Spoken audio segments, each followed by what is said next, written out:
Over the past few days, we've been talking about the most underrated Pokemon that are out there for each type per each generation. And I want to say the support on this series has been incredible. It's exactly what I was hoping to expect from this. But the one thing that you guys are lacking on is the amount of you that are watching that will not subscribe. I continue to see the analytics. More people are unsubscribed watching than people who are subscribed. We're trying to push for 1,000 here, so if it's not a big hassle to you, feel free to scroll down and hit that sub button. It would be really, really appreciated. There's even an icon on the bottom right-hand corner of your screen if you are on desktop that you can just click and subscribe from there as well. So feel free to do that. That would mean a lot to me. We've got 1, 2, 3, 4, 5 videos left. So we do want to make sure that we are subscribed. Now, we have been talking about, of course, the most underrated Pokemon per each type, and Dark type is the name of the game today. So thank you guys so much for watching. Sorry, Steel type is the name of the game for today. So thank you guys for tuning in, and let's go ahead and get started. Almost talked about Dark type again. Not going to do it again. All right, Steel. Okay. So, I've made this joke a million times. I'm not going to make it again. I'm going to put Magneton here, and I'm going to tell you why Magneton's good rather than just skipping over it. Magneton, quite simply, is actually really good defensively if you use it right. Having both Electric and Steel with Levitate as an ability... Does he have Levitate as an ability? No, but he gets Magnet Rise. You can Magnet Rise, which helps out a ton there. Then you're weak to fire, you're weak to fighting, and that's pretty much it. So after that, you're like good to go once you have that Magnet Rise. That's what it was. It was Magnet Rise that makes him underrated, that makes him usable. That's all I'm going to say about Magneton, all right? Gen 2, most underrated is Forretress.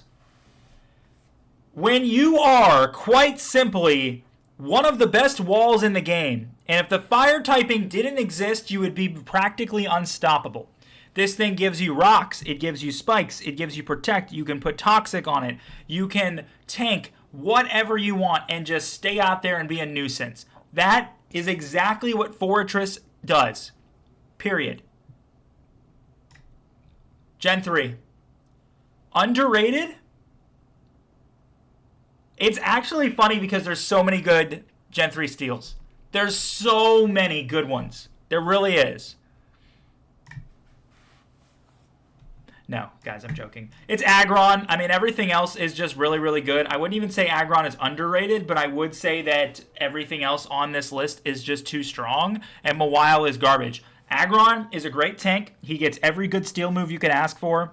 What he's lacking in is his overall typing. Doesn't really help him defensively, which is part of the problem because he gets a lot of tank moves and he does have a lot of defense, but it doesn't really help when you get smashed by fighting and water and you name it, a number of other ones. But really, really underrated Pokemon because of its overall moveset. If you make sure that you switch this into the right thing, you're going to be in a good spot. Gen 4. I am interested here. And you know what I'm going to go with?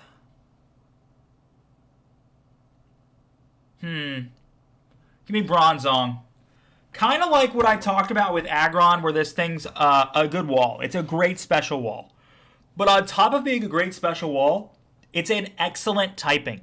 Having both Steel and Psychic negates a lot of weaknesses both of those types would have if they were separated. And I think that makes a huge difference. I think Bronzong will be really good with the fact that it gets a lot of special defense boosting moves. It is also, if I believe properly, a Calm Mind user, so you can boost your attack and your special defense even further at the same time. He gets every good psychic move you could ask for. The only complaint about this thing is its design. Everything else was done great. I really like this Pokemon. I think it's solid. Generation 5. I can't scroll my screen over. I can zoom it out. Should we do that? Nope, that didn't make anything better. Oh, it did add some. Here. Zoom it out. And then, oh no, what have I done? Can you guys see it now? Nope. Okay.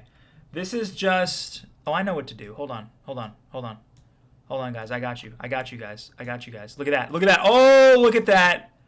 Look at that. Look what we can do. We can edit while the video is being recorded. Oh, we got more over there. Hold on. Hold on. Keep scooting it over. Scooting it over. All right, right there's the max. So we'll bring it back here. Look at that. You guys didn't see that coming. You guys didn't think I could just do that while I was recording, did you? Obviously, you did think that. What is this? When was there a time machine Pokemon?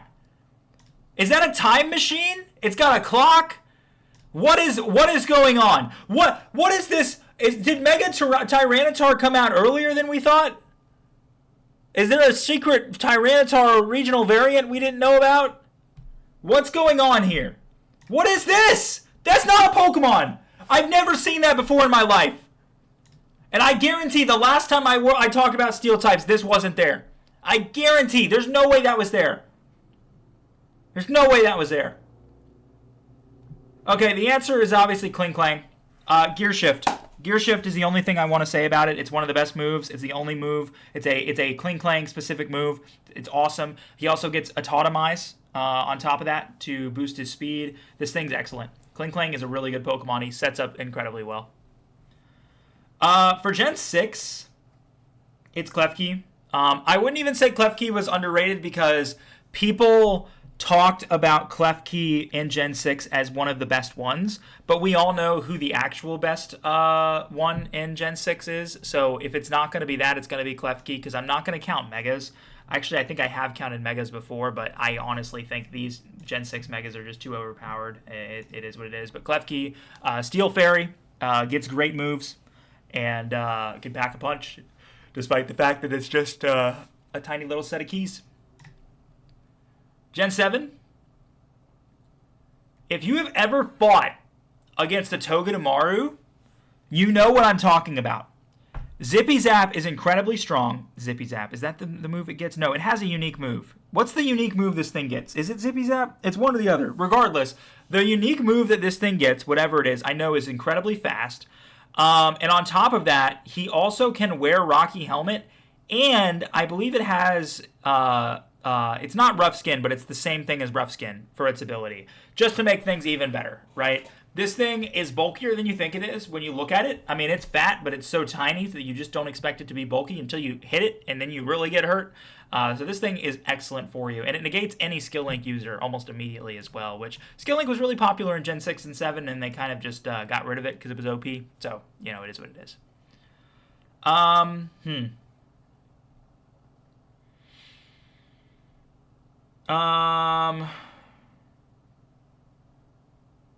I don't know.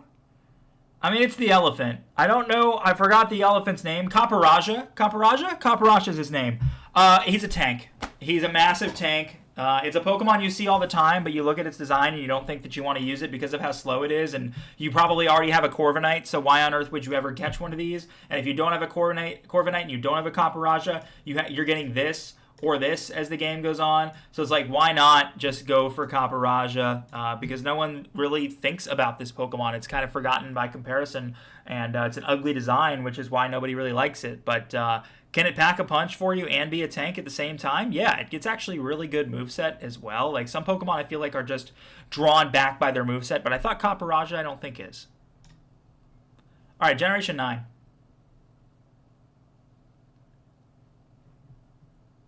Forgot your name.